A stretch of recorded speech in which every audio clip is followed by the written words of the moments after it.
So, a few days on from obviously Tuesday night's game, how do you now reflect, given a few days have gone?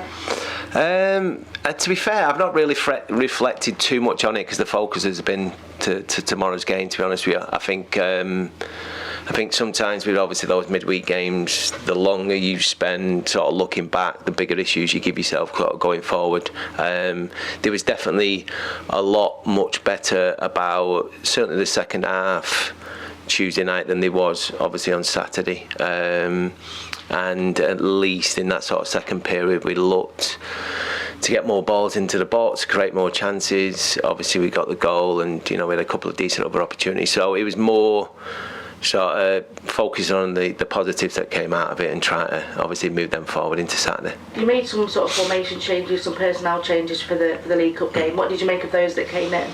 No, I thought they did okay. I think there was certain lads who definitely needed that game, who deserved to get some minutes. There was some that probably felt like they could have probably done better, and I think that's fair enough. But there was one or two who certainly, give me something to think about, in terms of this weekend. Yeah, Tommy McDermott came in, made his debut, did well when he came on. What did you think of him and put himself into contention for Saturday? Yeah, no, listen, Tommy's a good footballer. He's got a bit of everything in the middle at park. He can pass the ball, he can deal with the ball. He's quite tenacious, and from what we've seen as well in the past as well, he has got an eye for goal. He gave me an opportunity to back up what I think and what I know already, and he well and truly put himself in the frame. Eli Harrison came in, did a good job saving a penalty. He did pick up a knock obviously in pre-season. Did he come through this game all right? Yeah, he did do, and that was always the worry, and it's been a bit of a shame really, because obviously when he came in, he really sort of enjoyed the couple of bits of minutes that he got in the Bolton and the Burnley game, and I think it was unfortunate for him to get injured the way he did. But listen, he's feeling fine now. He's recovering and getting better every single day. He trained again yesterday with no issues, so we fully expect him to be okay. Barring Max Mata, who we know is going to be long term, is there any other injury concerns? Not in general. I think obviously the only one from the other night, I won't spend too much on it, is Mal. Obviously he's got an issue with his foot and his toe. I don't think it's going to be a long one, but he's certainly not available tomorrow. Yeah, it's just sort of bruising from. Yeah, there's a slight. I don't know. I think it's word fleck. I don't know what that means. Like it's not a hairline fracture as such, but there's something there that's slightly more than bruising.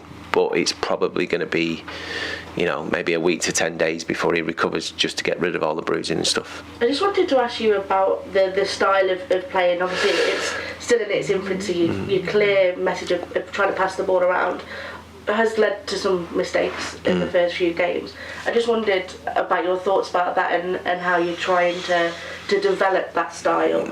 Yeah, I mean, we're always trying to develop it. I think if you lose trust in it, that's where you're really going to have issues, because all of a sudden you're going to be flitting from one style to another. I think for me, I have to, trust the players to deliver. When I look at actually the goals that we conceded, it was only the first goal the other night where we've really sort of put ourselves under a little bit of pressure unnecessary. I think all the other goals has just been down to sort of errors, mistakes, poor touches. So I know people will want to do that because of obviously we've conceded 7 goals in 2 games, and I get that and I understand that. But I actually don't think that's the issue. There's other issues that we need to iron out. One absolutely glaring one is, stopping crosses and defending the wide areas, whether it's 1v1, 2v2. That's been an area that certainly we've been caught out on and have to do much better at. And how do you work on that on the training pitch? Well, there's loads of practices you work on it, yeah. So it is dead easy to work on. The only issue that you've got is time. Because obviously the games come thick and fast, you haven't got much time on the pitch with the players. So, but the disappointing thing from my point of view is they're the type of things that you shouldn't really have to work too much, especially with experienced players. They're the type of drills that you do with 14, 15, 16-year-olds to get into good habits, stopping balls coming into your box, etc. So we've spoke about it, we've highlighted it, and hopefully we can improve on it. Something you mentioned before there is confidence, and obviously when you're not winning games, and it obviously difficult season last season, how do you build that confidence back up?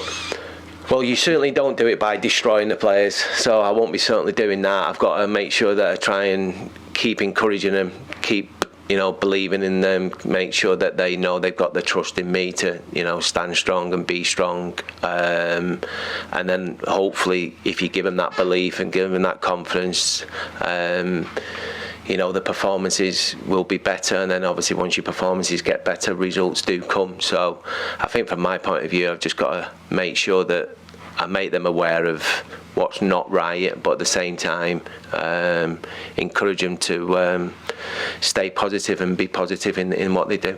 Obviously very early days, and it's important not to start sensationalising things with 3 games in, but just 1 goal scored this season from Tom Sang in the League Cup.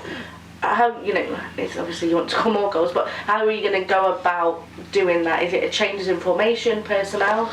A little bit of both really sometimes, but I think the goal the other night will give everyone a lift. I think you could see in the group the belief in the team the other night when we scored the goal. I thought we had a really good spell, and obviously Scully and Lloydie have had a couple of good chances afterwards. So for me, it's more getting ourselves in positions where we look like we can score in, creating more opportunities, and then the goals will come.